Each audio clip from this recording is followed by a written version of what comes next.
you guys know what time it is. It is back to the 650 build. Now, last week, Rick and I set out with good intentions of really cracking on with the motor, but we were met with some troubles by the sludge trap. Those troubles are now resolved because my cap has arrived and it has been fitted. So, let's get over to Rick's and see how far we can get with the motor today.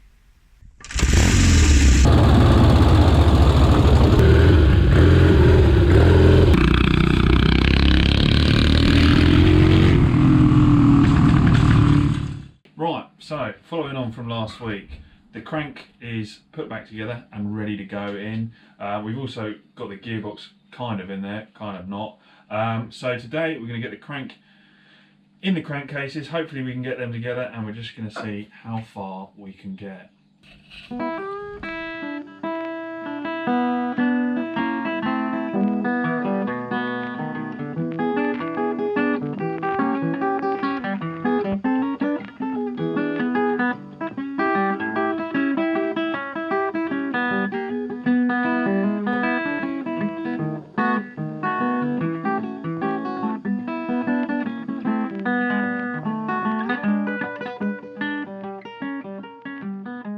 Right, so our sealant of choice today was the wheel seal, which Rick was saying might actually be what they used in the factory. Or yeah, it was it? Yeah, I think so, yeah. Whether you consider that a good recommendation or not, given the fact that British bikes are famous for leaking oil, I don't know, but that is apparently what they use. Yeah, well, still, it's very sticky stuff, isn't it? It should do the job. I like it actually because it's a semi-hardening type of thing, so it kind of, you put it on, it's like sort of paint almost, and then it sort of gets tackier and tackier, and it's very similar when you look at a lot of Japanese gaskets, the fibre ones, they come with a sort of a slightly sticky layer on them, and I think it's basically the same kind of idea as that, but I've always found it very good, certainly. Okay, cool. And whilst I was putting this on, Rick made an interesting point. I was asking about whether I should actually put sealant up on this front here, where it doesn't really seal anything, and Rick said that is actually a good thing to do because you're creating an equal distance around the crankcases, so yeah, I mean, it's silly, really. It's just something I like to do. But you sort of think if you're going to put something on here and nothing on there and then bolt it together, you've maybe put a little bit of stress on it. Probably isn't. But the other point is it saves weather getting into it as well, because you might get damp in here and it might corrode and stuff, and it stops it from getting corrosion in where the bolts going through or whatever. So it doesn't do any harm at the end of the day. Yeah. Well, I think it's worth doing. It sort of makes sense in my mind. Yeah. Right. So we'll get the other side on, shall we? Yeah. Let's do it.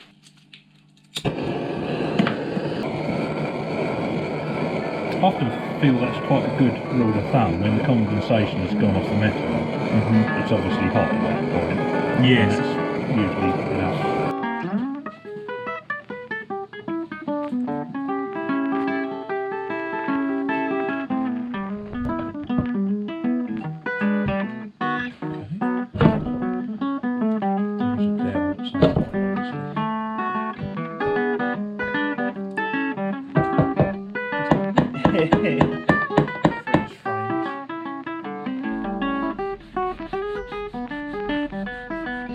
Right, so the two crankcase halves are together now and bolted in place as well.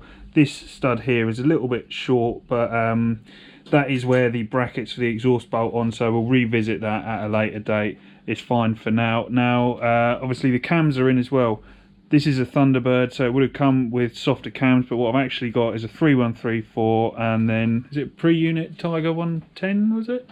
Sort of, yeah. It's a 3134 inlet, which is a sporty one. Yep. The exhaust profile, I believe, is the same as a 3325, which is the Tiger 110. Right. It's basically the Bonneville combination. The standard pre-unit Bonnevilles had 3134 and 3325. Yep. And they had twin 3134s for racing, but a lot of people put 3134s in both ways. Gotcha. I find that's a nice combination. It gives you power without being too peaky. Yeah. But obviously it's not stamped 3325 because the unit cam has this part for the point setup. The cams themselves are interchangeable otherwise, but on a pre-unit they both look like this. Yeah, cool. So that's got a different number on that one, but cool. It should go alright, I think. Yeah, it should be great. I mean, obviously we're putting the low comp pistons in there, but it should be a nice sort of power delivery, shouldn't it? Yeah, flexibility is nice to have, isn't it? They've got plenty of grunt, and I think you'll find it's fast enough as it is, and just with good mid-range power. Yeah. Should we get the pinion gear on and other bits and bobs? Whilst it's up that way, it's quite a handy time to put that stuff on. Yeah. We discovered a little thing about these motors. The original ones, they had a a ball race on the drive side. This one's got a roller bearing.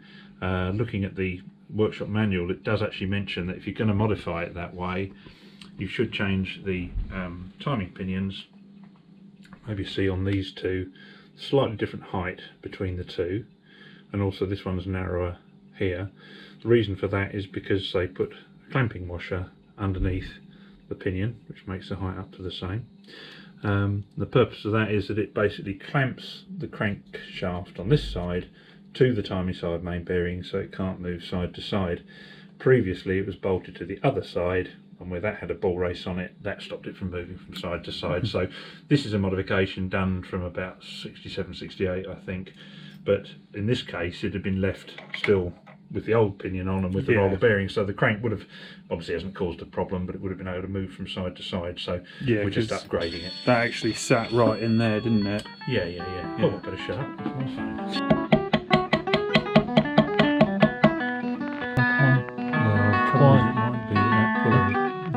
I think too much. To pull a gives you.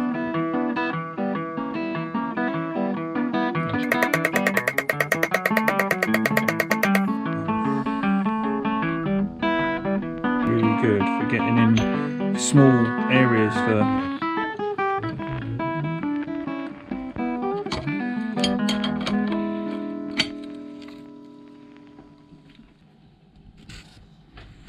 Right, so we've attached all the timing gears now.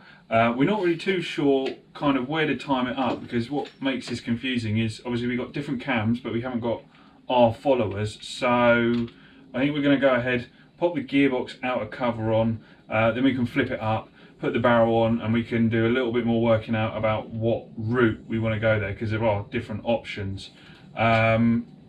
Rick has just showed me a great little tip, popping an old pinion gear in between these gears to lock up these nuts, this little guy here, which is really, really great. Yeah, it basically works okay. Normally I would say it's best to put a bar through the small ends, something that's going to not damage the small end bushes obviously. Some plastic nylon rods are normally used to support it, tighten it up that way. But we thought we'd try it this way. This is quite a good way to do it if you're working on a fully assembled engine, you can't get anything through the small ends or whatever. It's sometimes people will get a piece of aluminium or something and try and wedge it between the teeth, which is a bit of a nasty way to do it. But if you use the pinion, then you're actually meshing tooth with tooth. Turn it about a bit, so it's giving it a bit more strong, but it's putting a bit of load on that spindle there, so you don't want to go mental with it, but it works pretty well. So. Yeah. Right, let's get that gearbox out of cover on. Yeah, give it a go. Cool.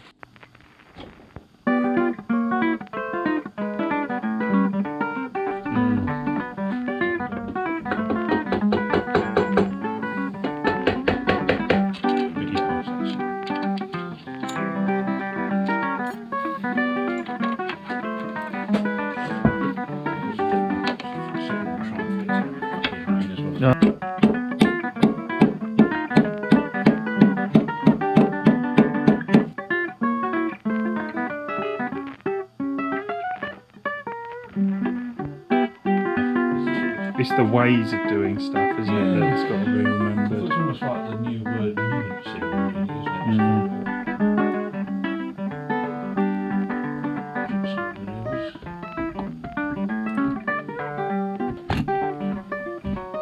Once you get it over the studs, you normally not too bad. Just release the kickstart again and just see if that...